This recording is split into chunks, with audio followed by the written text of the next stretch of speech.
अनन्तधरनरस्तत्त्वं पश्यन्ति प्रत्यगात्मना अनेकान्तमयी मूर्ति नित्यमेव प्रकाशताम् धम्मो मङ्गलमुक्तिकम् अहिंसा संयमो तमो देवावीतं नमस्सन्ति यस्य भूतेशया।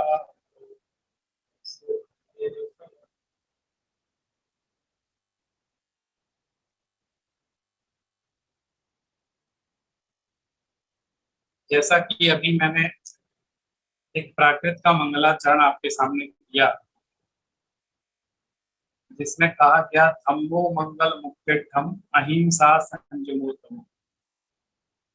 आज के दिन का दशलक्षा महापर्व का ये छठा दिन है और आज के दिन का संयम के रूप में हम उसकी आराधना करते हैं। आज के दिन संयम दिवस के रूप में मनाया जाता है। संयम धर्म की विशेष पूजन, विशेष आराधना और विशेष उसका अभ्यास किया जाता है। उत्तम संयम धर्म क्या है, इसका क्या स्वरूप है और यह किस प्रकार से हमारे जीवन में उपस्थित हो सकता है, इस विषय पर हम लोग थोड़ी देर यहाँ स्वाध्याय के माध्यम से विचार विमर्श करेंगे। जैसा उसमें कहा अहिंसा संयमो तपो, अहिंसा संयम और तप। धर्म उत्कृष्ट मंगल है और धर्म क्या है? अहिंसा संयम और तप। और जिनके अंदर ये होता है देवावीतम नमस्तंस, नमस्तंस, देवता लोग भी उसकी वंदना करते हैं। जिनके जीवन में अहिंसा संयम और तप होता है उसकी वंदना करने देव लोग भी आते हैं और देवता भी उसकी वंदना करते हैं। संयम कहते किसको? हमने पिछले 5 दिनों में उत्तम, क्षमा, मार्दव, आर्जव, शौच और सत्य, इन 5 धर्मों की बहुत अच्छे से पूजा आराधना की है। इसके स्वरूप को स्वाध्याय के माध्यम से समझा है। अब ये सब करने के बाद हम उस कड़ी में आ गए हैं जहां संयम तप त्याग की बातें होना प्रारंभ हो गई। चारों कषायों का अभाव हो गया। उसके बाद सत्य धर्म क्या है ये समझ में आ गया। अब इसके आगे का क्या प्रोसेस है, इसके आगे की क्या भूमिका है, वो है हमको संयम के मार्ग पर, तप के मार्ग पर, त्याग के मार्ग पर आगे बढ़ना। तो उसी क्रम में आज हम लोग उत्तम संयम धर्म की आराधना कर रहे हैं। और ये उत्तम संयम धर्म आज दशमी के दिन आता है और आज का दिन धूप दशमी के रूप में विशेष रूप से प्रसिद्ध। आज के दिन लोग मंदिरों में धूप देते हैं, तो मंदिरों की वंदना करते हैं। जैसे रोज प्रतिदिन किसी एक जिनालय में जाके पूजन करते हैं, लेकिन आज के दिन वो वंदना भी करते हैं। जो अपने नगर में अन्य स्थानों पर स्थित जो जिनालय हैं उनकी जाकर वंदना करते हैं और वहां जाकर धूप खेते हैं। धूप खेते समय हम लोग हमेशा एक अर्घ बोलते हैं कि यह धूप अनल में खेने से कर्मों को नहीं जलाएगी, निज में निज की शक्ति ज्वाला जो ताकत द्वेष नशाएगी। धूप का जो अर्घ है वो हमेशा ये बोलकर किया जाता है अष्ट कर्म विनाशनाय धूपम निर्वापयति। एक प्रतीक के रूप में जैसे 8 कर्म जल जाएं, उसी तरह जैसे ये धूप खेते हैं और ये धूप नष्ट हो जाती है जलाने से, उसी तरह मेरे अष्ट कर्म भी मेरी ध्यान रूपी अग्नि में जल करके स्वाहा हो जाए, इस कामना से ये धूप का अर्घ समर्पित है। और हम ये भी बोलते हैं कि ये धूप अनल में खेने से कर्मों को नहीं जलाए। देखिए हमारी जो हमारे विद्वानों के द्वारा, मुनिराजों के द्वारा जो पूजन लिखी जाती है, उसमें कहीं भी जैन दर्शन के मूलभूत सिद्धांतों का अपलाप नहीं किया जाता। हम प्रतीक के रूप में धूप चढ़ा रहे हैं, ये सबको ख्याल में रहे, इसलिए ये बात कहते भी हैं और धूप भी चढ़ाते हैं, दोनों बातें। ये भी कहते जाते हैं कि धूप अनल में खेने से कर्मों को नहीं जलाएगा। ये बोल रहे हैं अकेले हम धूप खेदेंगे तो हमारे अष्टवेद कर्म नष्ट हो जाएंगे, ऐसा नहीं है। वास्तविकता क्या है? निज में निज की शक्ति ज्वाला, जब हम अपने आत्म स्वरूप में लीन होंगे, जब हम संयम को धारण करेंगे, जब हम तप को धारण करेंगे, तभी कर्मों की ज्वाला नष्ट हो। निज में निज की शक्ति ज्वाला जो राग द्वेष नसाएगी। जब हम कषायों का शमन करेंगे, राग द्वेष दूर करेंगे, वीतरागता की प्राप्ति करेंगे, तभी ये हमारे कर्मों का नाश होगा, कर्म तभी हमारे खत्म होंगे। ये वाली बात भी हम कहते हैं और फिर हम अष्ट कर्म दयनाय धूपम निर्वाम की स्वाहा भी और धूप भी चढ़ा। ये एक संतुलन है कि हम मूलभूत भावनाओं को भी समझते हैं, मूल सिद्धांतों को भी समझते हैं, और साथ में हम क्रिया पक्ष को भी ध्यान में रखते हैं और एक उसकी भी औपचारिकता को भी करते हैं। जब हम उत्तम संयम धर्म की चर्चा करते हैं तो उससे पहले हम थोड़ा संयम की क्या परिभाषा शास्त्रों में कही गई है उसको समझ लेते हैं, फिर उसके बाद आगे की चर्चा करें। आचार्य वीरसेन स्वामी ने एक धवला टीका लिखी है 8वीं शताब्दी में, बड़ी महत्वपूर्ण टीका है जो षट्खंडागम ग्रंथ के ऊपर लिखी गई। उसमें वे कहते हैं संयमनम संयम अथवा व्रत समिति कषाय दंडेन्द्रियाणाम धारणानुपालन निग्रह त्याग जया, यानी संयमन को संयम कहते हैं, जो कि किस रूप होता है? व्रत समिति कषाय इंद्रिय निग्रह इत्यादि के माध्यम से किया जाता है। आचार्य वीरसेन स्वामी एक बात और लिखते हैं, जो संयमो जो सम्मा विणा भावी न अन्नो, संयम वही है जो सम्यक्त्व का अविनाभावी हो, अन्य नहीं।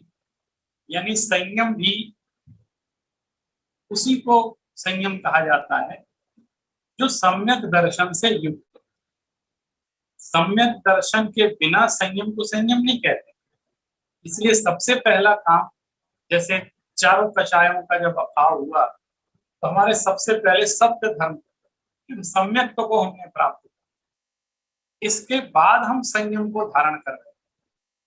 तो जब हमारे पांचों इंद्रियों का निग्रह हो जाता है और हम षट जीवनी काय के प्रति प्राणी संयम धारण कर लेते हैं, उसके अनंतर हम अपने को अपने स्वरूप में लीन पाते हैं और उसके बाद हम अपना आत्म दर्शन करते हैं। ये जो निज आत्म दर्शन की प्रक्रिया है, जिसके लिए बाह्य संयम भी बहुत आवश्यक है, इंद्रियों का निग्रह करना आवश्यक है, इंद्रियों पर कंट्रोल करना आवश्यक है, प्राणी संयम करना आवश्यक है। उसके अनंतर हमारा जो उपयोग अन्यत्र पर पदार्थों में भटकता रहता है, उस उपयोग को समेट कर अपने निज स्वरूप में लगाना, वास्तव में इसको संयम है। ये दोनों प्रक्रियाओं से होता है, बाह्य की क्रियाओं के माध्यम से भी होगा, साथ साथ अनिवार्य रूप से अंदर की प्रक्रिया भी उसके साथ घटित होती है, जिसको हम भाव पक्ष कहते हैं।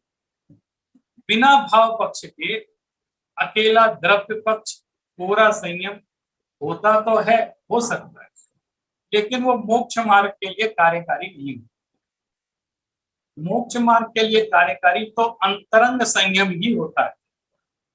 ऐसा होता है बाह्य संयम हो और अंतरंग रूप परिणति न हो, ये हो सकता है, लेकिन अंतरंग परिणति हो, स्वस्वरूप में पुरुषार्थ हो और बाह्य में संयम ना हो, ऐसा नहीं हो सकता। क्योंकि बाह्य के बाह्य संयम उसका अविनाभावी होता है। अगर अंतरंग परिणति वैसी हो रही है तो निश्चित रूप से वही बाहर में वो क्रिया प्रदर्शित होती ही होती।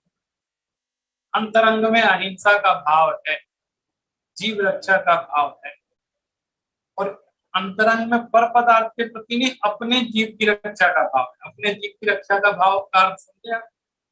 इसको मैं थोड़ा और स्पष्ट करना चाहता हूँ।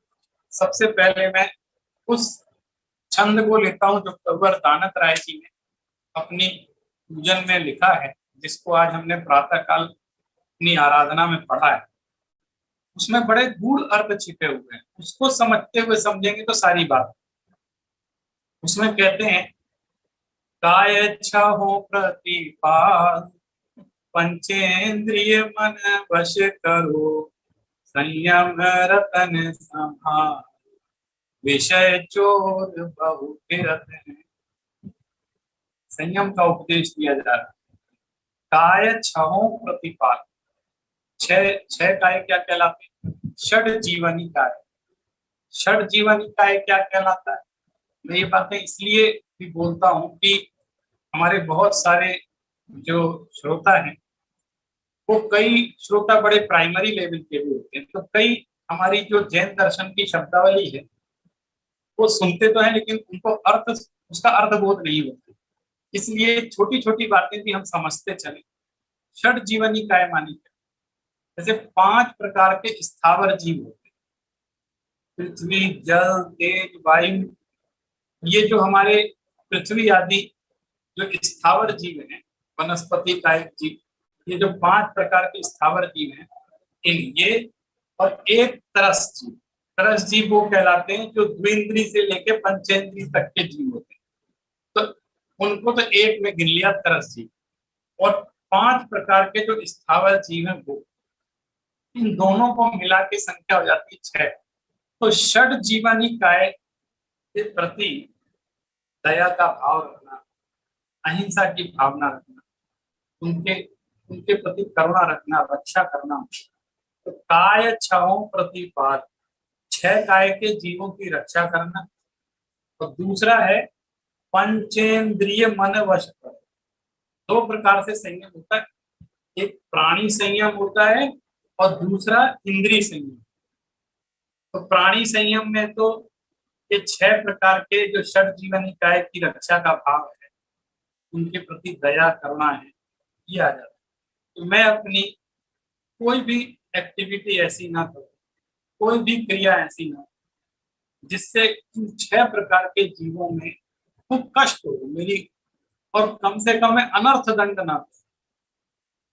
कोशिश करूं अपनी क्रियाओं को समेटने। ये जो हमारी बाह्य में प्रवृत्ति है ना, उसको घटाने के लिए बात कही कि उसका मिनिमाइजेशन किया जाए, उसको संयमित किया जाए। तो काय छहों प्रतिपाल, और उनसे उससे उनकी रक्षा होती है, उनकी विराधना नहीं होती, हमारी क्रियाओं से उनकी विराधना होती है। आप देखेंगे बहुत सारे हमारे श्रावक हैं जो परुषण पर्व में, 10 लक्षण पर्व में अपने व्यापार आदि को भी बंद कर देते हैं। वो कहते हैं ठीक है, हम गृहस्थ हैं, हमारी आजीविका कमाना मजबूरी है, बिजनेस करना, नौकरी करना, खेती करना, ये सब एक श्रावक के लिए आवश्यक है। हम वर्ष भर तो ये करते हैं, लेकिन ये तो 10 दिन 10 लक्षण महापर्व के आते हैं या 8 दिन परुषण पर्व के आते हैं, तो इन दिनों में कम से कम हमें संयम का पालन करना चाहिए। तो जैसे मान लीजिए मेरी कोई फैक्ट्री चल रही है या मेरे खेती बाड़ी का काम होता है, तो उसमें कई सूक्ष्म जीवों की हिंसा होती होती है। तो कम से कम इन 10 लक्षण पर्व पर, परुषण पर्व पर मैं उन कार्यों से विरत हूं। मैं इन दिनों में उन चीजों की एक्टिविटी नहीं, ऐसे बहुत सारे लोग करते हैं और बहुत बहुत प्रकार की गतिविधियों को रोक देते हैं ताकि इन जीवों की विराधना न। ये प्रैक्टिस हम कैसे अपनी संयम के अभ्यास को आगे बढ़ाएंगे। तो जो ये पर्व आते हैं ये हमें ट्रेनिंग देने की, कि हम अब धीरे धीरे सही अभ्यास करके संयम की दिशा में आगे बढ़े। फिर कह रहे हैं पंचेंद्रिय मन वश। अब षड्जीव निकाय की रक्षा का प्रश्न तो आ गया प्राणी संयम में, लेकिन पंचेंद्रिय मन वश करो। 5 इंद्रिय और एक मन, ये छठी इंद्रिय होती है, इनको अपने कंट्रोल में रखना। इंद्रियों को अपने मन के कंट्रोल में रखना और मन को भी अपने कंट्रोल में रखना, कि हम जैसा चाहें इंद्रिय वैसा व्यापार। ऐसा ना हो कि इंद्रिय जैसा चाहे वैसा हम व्यापार। आप देखो, अगर इंद्रियां जैसा चाहें हम वैसा करते रहेंगे तो हम बीमार पड़ जाएंगे, हम बर्बाद हो जाएंगे। क्योंकि इंद्रियां तो वही चाहती हैं जो हमारे लिए दुखदायी होता है। इंद्रियां चाहती हैं हम लगातार विषय भोगों में मग्न रहे। इंद्रियां कभी चाहती नहीं है कि विषय भोगों से निवृत्त। तो उनकी प्रवृत्ति तो वो तो अपने स्वरूप का काम करती है ना। उनका स्वरूप क्या है? वो विषय भोगों में प्रवृत्ति करती है, स्वभावता उसमें जाती है। लेकिन हम अपने आत्म बल के माध्यम से, संकल्प के माध्यम से, दृढ़ इच्छा शक्ति के माध्यम से उसको समेटते हैं। यानी हमको सिर्फ इतना अंतर तय करना है कि इंद्रियां हमारी गुलाम है या हम इंद्रियों के गुलाम। अगर हम इंद्रियों के गुलाम तो हमारी बर्बादी कोई नहीं रोक सकता। जो होना होगा। फिर ये मोक्ष की बात करना, आत्म कल्याण की बात करना, स्वस्थ रहने की बात करना, ये सब बेईमानी हो। हमको ये देखना है कि इंद्रियां तो कहेंगी, हमारी इंद्री आंख चक्षु इंद्री है, ये तो कहेगी कि तुम फिल्म देखने जाओ, टीवी देखो, तुम सुंदर सुंदर चीजें देखो। ये तो आपको विषय भोगों में लगाएंगी लगाएंगी, इनका स्वभाव है। लेकिन आपका आत्मबल मजबूत होगा तो आप उसको कंट्रोल करके कहोगे कि नहीं, तुम्हें देखना है। एक तो तुम्हें देखना नहीं, और यदि तुम्हें देखना है तो प्रभु के दर्शन करो, वीतरागता के दर्शन करो, भगवान के दर्शन करो, शुभ कार्यों में मन लगाओ। यदि देखना है तो जिनवाणी को देखो, शास्त्र को देखो, उसको पढ़ो, अपने चक्षु इंद्री से शब्द देखो, गाथा पढ़ो, श्लोक पढ़ो। ये क्या है? जब भी आप स्वाध्याय करते हैं तो दरअसल आपने इंद्रिय को संयमित किया है। जब आप शास्त्र स्वाध्याय सुनने बैठते हैं तो आपने कर्णेंद्रिय को संयमित किया है। कर्णेंद्रिय का व्यापार रोका नहीं है, बल्कि सही स्थान पर उसको लगाया है। क्योंकि कर्णेंद्रिय का व्यापार तो हो रहा है। आप प्रवचन नहीं सुनते, स्वाध्याय नहीं सुनते तो गीत सुनते, संगीत सुनते, या और किसी से बहस हो जाती तो गालियां भी सुनते। लेकिन आपने अपने मनोबल से, अपने आत्मबल से उस कर्णेंद्रिय के विषय को कंट्रोल करके उसकी एनर्जी को पॉजिटिव वे में लगा दिया, सेपरेट लगा दिया कि आपने उस दिशा में कदम बढ़ा। इसी तरह चक्षु इंद्रिय को भी समेट कर उसमें लगा दिया कि नहीं, मैं इसको पढ़ूंगा। चक्षु इंद्रिय से मैं सिर्फ देव दर्शन करूंगा, वीतरागता के दर्शन। इसी तरह घ्राणेन्द्रिय कहती है तरह तरह के सुगंधित पदार्थों को सूंघो, आनंद लो, मौज करो। लेकिन आप कहते नहीं, मैं उस जगह उसको कंट्रोल करूँ। सबसे बड़ा प्रश्न दशलक्षण प्रविकट पर्व में आता है रसना इंद्रिय। रसना इंद्रिय तो सबसे स्पष्ट प्रत्यक्ष है। क्या क्या खाने की इच्छा होती है, अनेक प्रकार के स्वाद व्यंजन खाने की इच्छा होती है, यहाँ तक कि अभक्ष्य पदार्थ खाने की भी इच्छा होती है। इच्छा को क्या करें? इंद्री तो मांगेंगे, इंद्री तो कहेंगी तुम शराब पियो, इंद्री कहेंगी तुम सिगरेट पियो, इंद्रियां तो कहेंगी कि मांस भक्षण करो। लेकिन अगर हम ये सब काम नहीं कर रहे हैं तो इसका मतलब हम अपनी इंद्रिय को कंट्रोल में किए हुए, मैंने हम इंद्रियों के गुलाम नहीं, हमने इंद्रियों को कंट्रोल में किया हो। स्पर्शेंद्रिय को कंट्रोल में करते हैं। आप भगवान की पूजन कर रहे हैं, स्वाध्याय कर रहे हैं, बार बार काया हमारी इधर उधर जाने की चेष्टा करती है, लेकिन फिर भी हम रोकते नहीं। मुझे 45 मिनट कम से कम बैठकर ध्यान करना है, मुझे 1 घंटे पूजन करनी है, 1 घंटे स्वाध्याय करना है, 1 घंटे सामायिक करना है। ये हम अपनी काया को, स्पर्श को रोकने का प्रयास अपनी स्पर्शेंद्रिय को कंट्रोल करते हैं, तब जा करके इंद्रियों पर कंट्रोल होता है। और उसके बाद जब हम प्रतिक्रमण करते हैं, ध्यान करते हैं, अपने मन को वश में करते हैं। तो यहाँ ये कहते हैं ना, पंचेंद्रिय मन वश, ये हमारे वश में रहेंगे तो इनको हम जैसा हाँकेंगे ये वैसा। आप इस दृष्टि से देखो, अच्छे अच्छे लोगों को मैंने देखा है, मैंने खुद अपने जीवन में भी अनुभव किया है कि सारा काम दिमाग का है, दिमाग से सब कुछ संचालित होता है। अगर हमने ये सोच लिया कि मुझसे व्रत उपवास नहीं होता है तो नहीं होता, आपने मान लो आप कर ही नहीं सकते।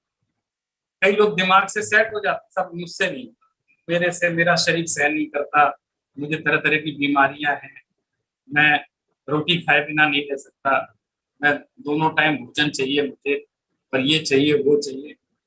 लेकिन हमारे यहाँ आचार्यों ने बहुत ही मनोवैज्ञानिक तरीके से संयम का प्रशिक्षण दिया।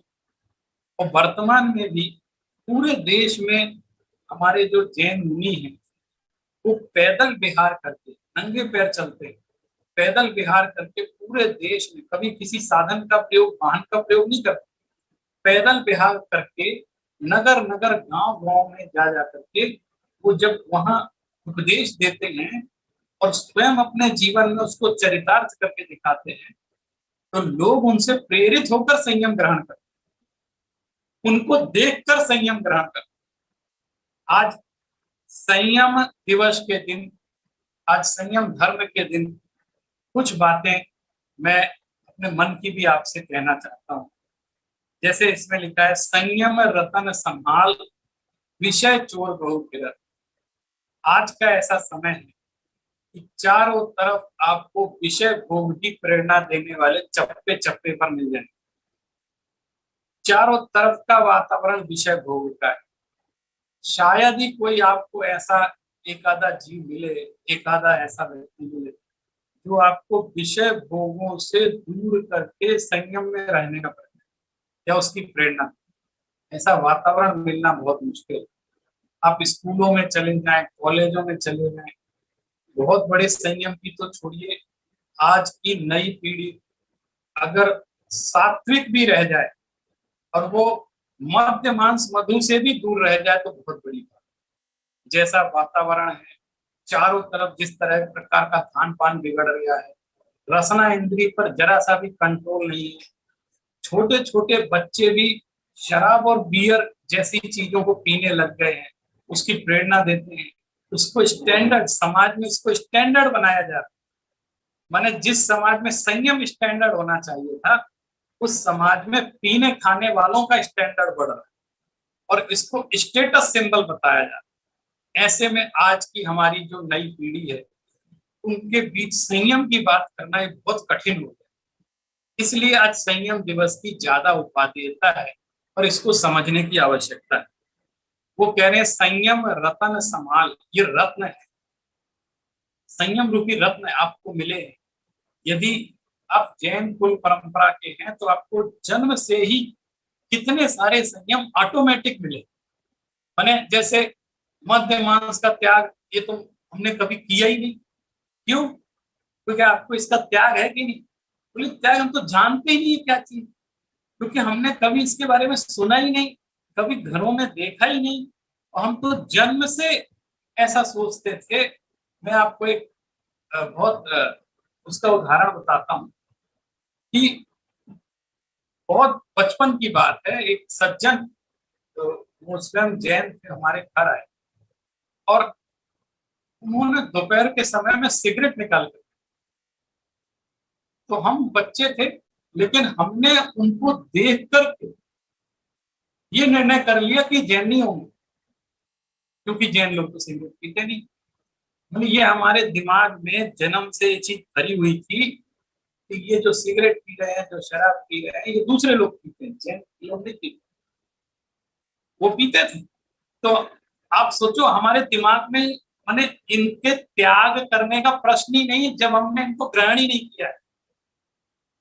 तो ऐसे कुल परंपरा से हमको बहुत सारा संयम हम सभी को सौभाग्य से प्राप्त हुआ है। वो संयम बरकरार रहे, हमारे आगे की पीढ़ी में उसकी परंपरा विद्यमान रहे, वो चलता रहे, ये समझाना समझना बहुत कठिन है आज के समय में। इसलिए वो कह रहे हैं ये संयम रत्न है, आपको जो रत्न के रूप में दिया गया। जैसे कोई आपको हीरा दे दे और आप क्या करोगे उस हीरे को, ऐसे लेके घूमो? नहीं, आप उसको बहुत अच्छे बक्से में सुंदर रखेंगे, तिजोरी के अंदर रखेंगे। क्यों? कोई चोर उसको चुरा के ना, क्योंकि विषय चोर बहु फिरत है, विषय भोगी रूप चोर तो चारों तरफ घूम रहे हैं, आपका दिमाग भटकाएंगे, आपका मन भटकाएंगे, आपकी इंद्रियां भटकाएंगे। लेकिन हमको फिर भी दृढ़ता पूर्वक, मनोबल पूर्वक उनका सामना करना है, और वो सामना सिर्फ हमने अपने मनोबल से, संकल्प से कर सकते, उनसे रोकना है। क्योंकि हम इस तरह के पाप कार्यों में संलग्न होकर अपना ये मनुष्य भाव खराब नहीं कर सकते। इस लोक के स्टैंडर्ड के लिए, अरे कौन सा स्टैंडर्ड? स्टैंडर्ड आप तय करेंगे कि दुनिया तय करेगी? आप ये बताएं। कई हमारे बंधु लोग जिनकी परंपराओं में कभी इस तरह के प्रसंग उपस्थित नहीं होते थे, वो कहते हैं साहब ऐसा नहीं है, हम वैसे तो नहीं पीते हैं, लेकिन बिजनेस में, हमारी मीटिंग्स में ये सब लेना पड़ता है, नहीं तो हमारा व्यापार नहीं चलेगा। ऐसी ऐसी बातें, और आजकल ये स्टेटस सिंबल बन गया है। आप बताओ स्टैंडर्ड किसका खराब है, या आपको निर्णय करना है। आप नहीं पीते हैं, ये स्तर है, ये स्टैंडर्ड है, कि जो पीते हैं वो स्टैंडर्ड? आपने किसको स्टैंडर्ड बनाया? स्टैंडर्ड आप बनाएंगे, स्टैंडर्ड दूसरे नहीं बनाएंगे। दूसरों के स्टैंडर्ड पर चलेंगे तो आप कभी जीवन में उठ ही नहीं सकते। स्टैंडर्ड हमारी जिनवाणी बनाती है, हमारे जिनेंद्र देव स्टैंडर्ड बनाते हैं, हम उस स्टैंडर्ड का पालन करते हैं, इसलिए हम स्टैंडर्ड वाले, ऐसा दृढ़ विश्वास हमारे अंदर होना चाहिए। इसलिए वो कह रहे हैं संयम रतन संभाल, क्योंकि विषय चोर बहुत फिरत, चारों तरफ विषय रूपी चोर घूम रहे हैं आपके रत्न को चुराने के लिए। उस रत्न की रक्षा करना हमारा दायित्व है, हम उस संयम को ग्रहण करें, ये हमारा दायित्व। फिर आगे कहते हैं उत्तम संयम गौ मन मेरे, भव भव के भाजे नट तेरे।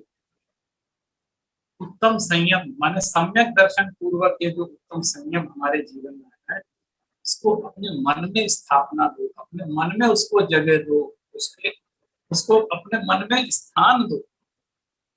क्यों? क्योंकि भव भव के भाजे अग तेरे।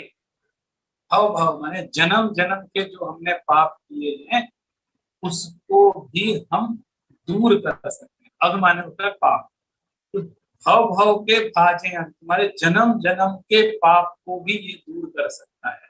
कौन? संयम। एकमात्र संयम ऐसा चीज है जो आपके जन्म जन्म के पापों को भी दूर कर सकता है। कैसे कर सकता है? ये सही कह रहे हैं, गलत कह रहे हैं, इस पर जरा आप विचार करें। मैं आपसे बताऊं, हमारे जो जैनाचार्य थे वो बहुत मनोवैज्ञ, एक दृष्टांत आपने सुना होगा, भगवान महावीर का पूर्व भाव, उसके बारे में आपने देखा होगा। भगवान महावीर का पूर्व भाव क्या था? एक पुरौवा भील, एक भील जाति का व्यक्ति था, वो जंगल में जा, उसकी पत्नी भी साथ में थी। उस भील का क्या काम था? जंगल में भील क्या करते? वो जानवरों को मारते थे, पक्षियों को मारते थे, उनको लाते थे, उन्हीं का खाना बनाते थे, खाते थे, शिकार करते थे, और कुछ नहीं आता था। यही काम जीवन भर होता है। माने आप सोचो, आज आप तो कुछ भी हिंसा नहीं करते, लेकिन वो भील कितनी हिंसा करता होगा, साक्षात मारकर खाता। ऐसा जीव जब उसने वन में मुनिराज के दर्शन किए, तो उसने देखा कि अरे ये तो कोई दिव्य पुरुष लग रहे हैं, ये कोई भगवान है। और आपको पता होगा भील ऐसी जो जातियां होती हैं, उनके भी अपने कुल देवी देवता होते हैं, उनकी पूजा करते हैं वो लोग। लेकिन उसने देखा ये तो कोई भव्य जीव, कोई ऐसा प्रभावित हो गया, और उनके पास जाकर के कौन है, इसे कैसे बैठे हैं, अज्ञानी जीव भी उसने निवेदन किया। तो उसने कहा कि मुझे भी कुछ आप सिखाओ, आज्ञा दो, कुछ करो, मुझे भी कुछ बताओ, मेरा भी कैसे कल्याण होगा। तो मुनिराज बहुत उन्होंने चिंतन किया होगा, तो क्या बताऊं, ये जिस तरह के वस्त्र पहना है, छाल पहना है, खाल पहना है, भाला लेके चल रहा है, जिस चाय को मारता है, इसका भी कल्याण हो सकता है, उसका क्या उपाय। आप देखो, मुनिराज चाहते तो उसको स्वाध्याय की प्रेरणा देते, उससे कहते तू तत्व ज्ञान प्राप्त करो, तुम छह द्रव्य के बारे में सीखो, तुम सात तत्व को समझो, ऐसा करो, तुम ये जिनवानी ले जाओ, रोज पूजन किया करो, ऐसे ऐसे उपदेश दे सकते थे। लेकिन मुनिराज समझते थे, वो सिचुएशन समझते कि ये ज्ञान की बात इसके समझ में आएगी, इसको कितना भी उपदेश दे लो, ये ज्ञान के पक्ष में तो नहीं जाएगा, क्योंकि इसकी इतनी बुद्धि नहीं, इतना क्षमता। तो उन्होंने विचार किया कि ऐसा करो, इसको व्रत दिलवा दो, अनुव्रत दिलवा दो, तुम ऐसा नियम ले लो, रात्रि भोजन नहीं करोगे, ऐसा नियम ले लो कि तुम मध्य मांस मधु नहीं खाओगे, ऐसा व्रत उसको दिलवा सकते। लेकिन उन्होंने कुछ, ये कैसे कल्याण, कैसे माने एक तुच्छ जीव का भी कैसे कल्याण हो सकता है, इसका चिंतन मुनिराज ने किया। और उन्होंने कहा कि अच्छा तुम मांस छोड़ सकते, मतलब क्या बात करते हो सर, रात दिन मेरा मांस का ही व्यापार है, मांस का ही। बोले एक बात बताओ, तुमने कभी कौवे का मांस खाया? तो बोले एक नियम ले लो, एक छोटा, तो उसको क्या कुछ भी कह सकते, लेकिन तुमको मालूम, मैंने कहा इसकी शुरुआत तो हो, एक, एक अभ्यास की शुरुआत तो हो, कहीं तो लिमिट हो, कैसे संयम माने लिमिट, माने स्काई हैज द लिमिट, कहीं तो उसकी कुछ तो शुरुआत कैसे भी करके, भैया ऐसा है, तुम एक नियम ले लो। उसने विचार किया, पहले हमारे यहाँ हम लोग भील हैं, हमारे भी कुछ उसूल होते हैं, हमारे यहाँ जो कौवा है ना, वो बड़ा निकृष्ट पक्षी माना जाता है, हम लोग कौवे का कभी शिकार नहीं करते, और कौवे को कभी खाते नहीं, और पक्षी खा लेते हैं, लेकिन हम कौवे का मांस नहीं खाते। और जब उसने विचार किया, उसकी पत्नी से विमर्श किया, बोले अपन तो कभी आज तक कौवा खाया, तो अगर इतने बड़े महात्मा कुछ कह रहे हैं, तो आज चलो इनकी बात ही सही, मैं कौवे का मांस नहीं खाऊंगा, ऐसा नियम नहीं खाऊंगा। एक नियम लिया, आप विचार करना, एक संयम की एक पहली सीढ़ी, पहली सीढ़ी क्या, पूरे मांस का भी त्याग नहीं किया था, आप सोचो, मांस का त्याग नहीं किया था, सिर्फ कौवे के मांस का त्याग, एक चीज, और उसका दृढ़ता से पालन किया। ये कहानी सबसे बड़ी प्रेरणा है कि वो भी, भले ही उसको आगे और दो लग गए, लेकिन उसने उसका दृढ़ता से पालन, एक संयम, एक निराश से किया कि मैं कौवे का मांस नहीं खाऊंगा। और आप लोग, ये बड़ी प्रसिद्ध कहानी आप जानते हैं, एक बार वो इतना बीमार पड़ गया, राजा था, तीनों का राजा था, वो इतना बीमार पड़ गया, चारों तरफ से वैद्य आए, कैसे उपचार हो, क्या हो। एक वैद्य आया, उसने एक औषधि दी, और इसकी पत्नी से कहा कि ये इसकी जान बच सकती है, ये औषधि इसको दे देना, लेकिन इस औषधि के साथ एक अनुपान है, उसके साथ वैद्यराज कौन सा क्या बताओ मैं ला के, बोले इसका ये दवाई कौवे के मांस के साथ दोगे तभी काम करेगी। वो अंतिम अवस्था में चल रहा था, बहुत बीमार था, उसने बात सुनी, एक बार को उसकी पत्नी तैयार हो गई, मैं ले आती हूँ, तब उसने ध्यान दिलाया, तुम क्या कर रही हो, तुम्हारे ही सामने मैंने एक संत आए थे, दिखे थे, कोई भव्य जीव दिख रहे थे, तपस्वी जीव, उनके सामने मैंने एक छोटा सा नियम लिया था, अब ये जान चली जाए तो चली जाए, लेकिन मैं उस नियम को नहीं, और कौन सा मैं दवाई खा के भी बच जाऊं इस बात की गारंटी। हम लोग सोचते हैं ना दवाई खा के बच जाए, लेकिन दवाई खा खा के भी मरते तो हैं ही लोग, लाखों सैकड़ों उदाहरण है। जिसकी आयु पूर्ण होनी है वो तो होगी। तो मैं अपना संयम नहीं तोड़ूंगा। मैंने एक ही नियम जीवन में लिया था, जीवन में कभी कुछ पालन नहीं किया, और वो एक महापुरुष आए थे उनके सामने, मैं तो नहीं, तो उसने उस दवाई का सेवन नहीं किया, कौवे का मांस नहीं बनने दिया, पर कुछ समय बाद उसका प्राण। लेकिन वही जीव आगे के भवों में घूमता हुआ तीर्थंकर भगवान महावीर बना। वही जीव था। अब तीर्थंकर भगवान महावीर के पूर्व भवों का जब वृत्तांत पढ़ेंगे तो ये सारी कथा आपके ख्याल में।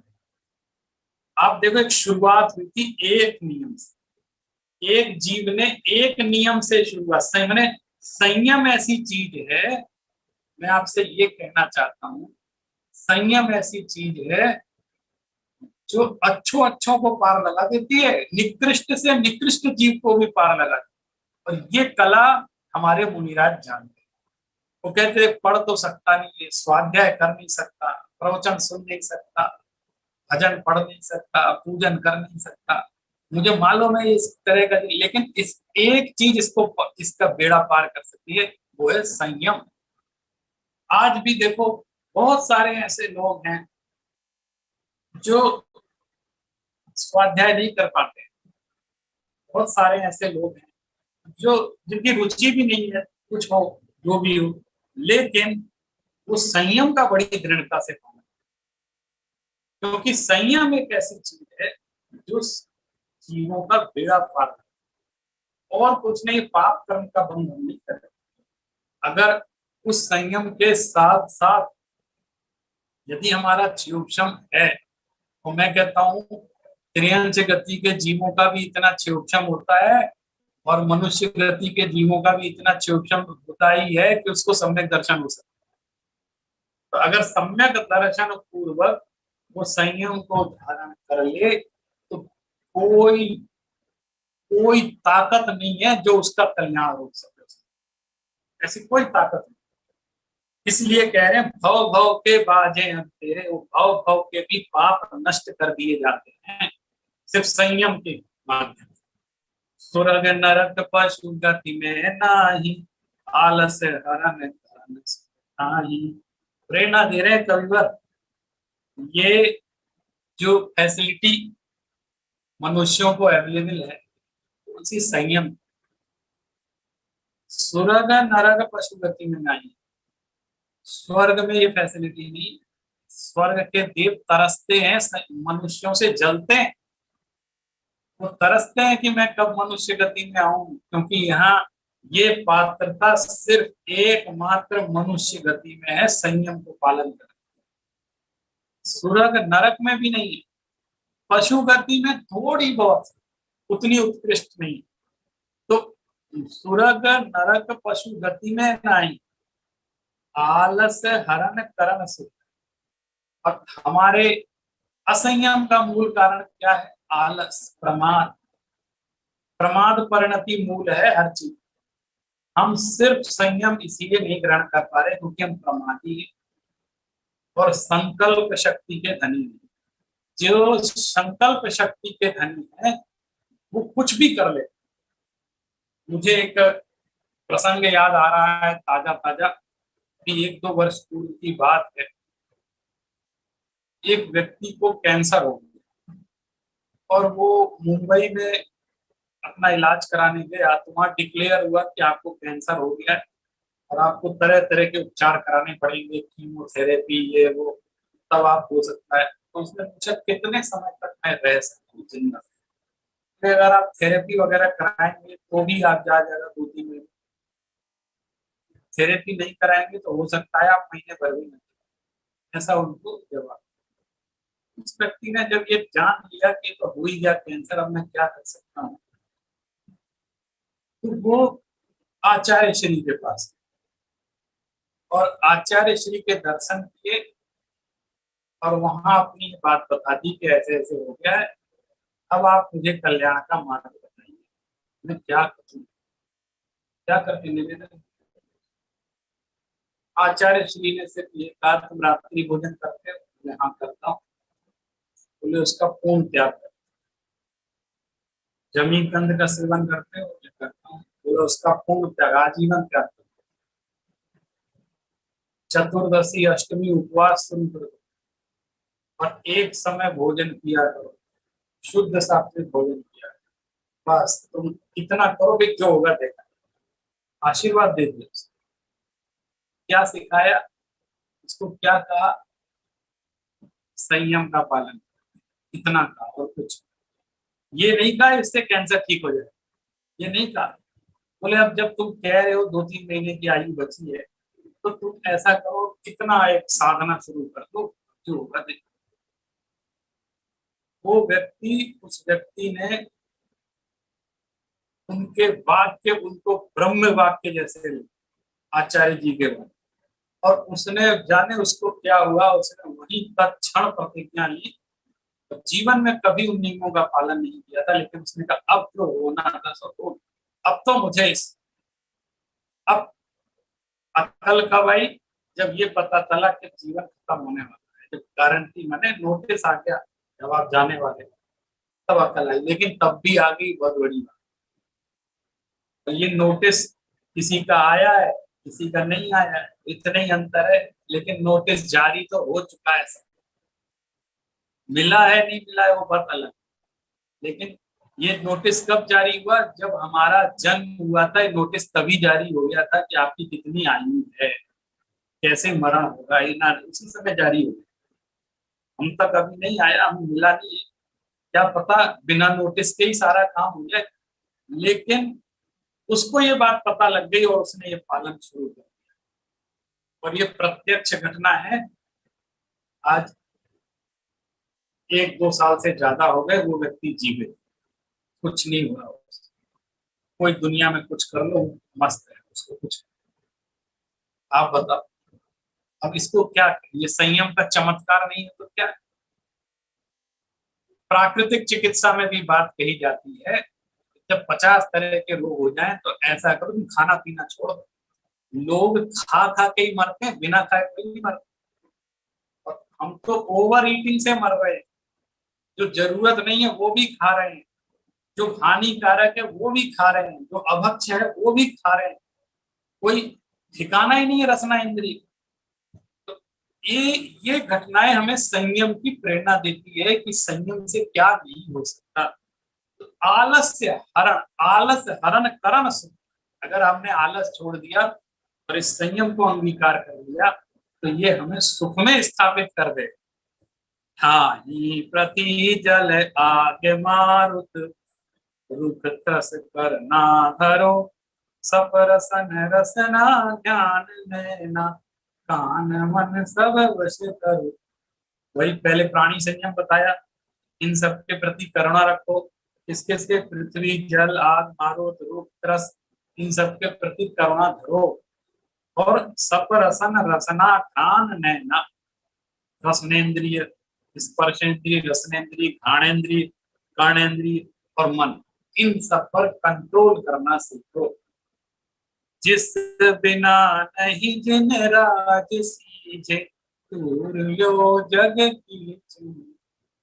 जिसके बिना जिनेन्द्र भगवान भी नहीं सीजे, माने मुक्त हुए, उस तुम उसी उस असंयम को अपना करके जग के कीचड़ में उलझ रहे हो। संयम के बिना तो तीर्थंकर परमात्मा भी नहीं कर पाते। वो तरे हैं या पार हुए हैं, और आज भी जो जीव मुक्त हुए हैं या हो रहे हैं या होंगे, वो सब नियम से, संयम से ही मुक्त होंगे। संयम तो धारण करना ही पड़ेगा।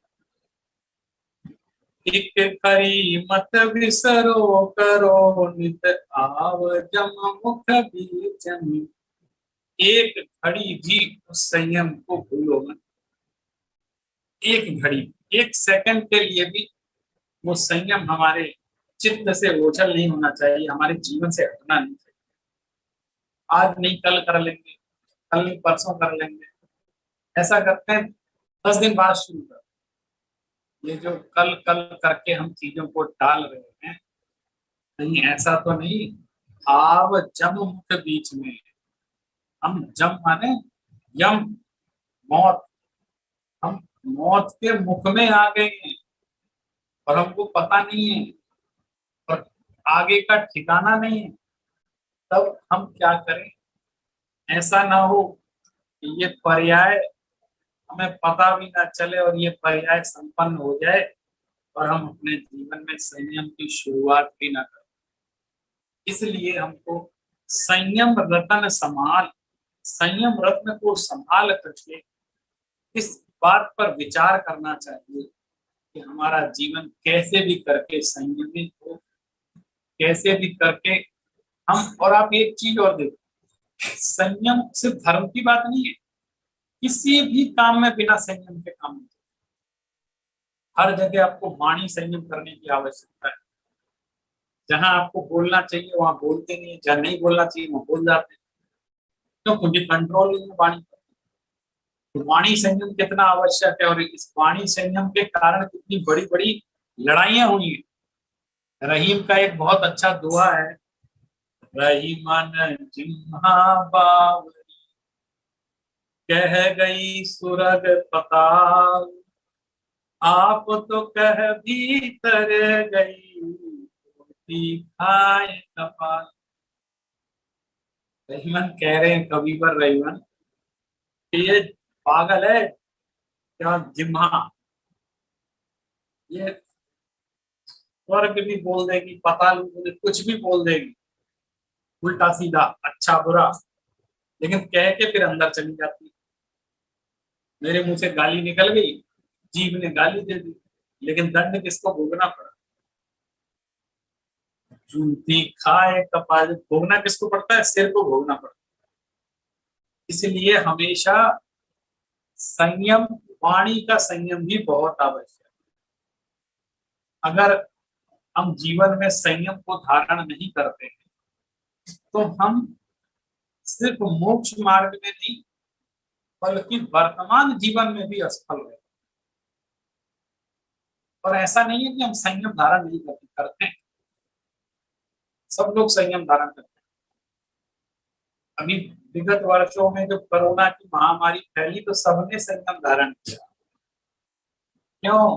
कहीं ऐसा ना हो वायरस हमसे चिपक जाए और हमारा देह विलय वहीं। सब डरे उससे, लोगों ने बाजार का खाना छोड़ा।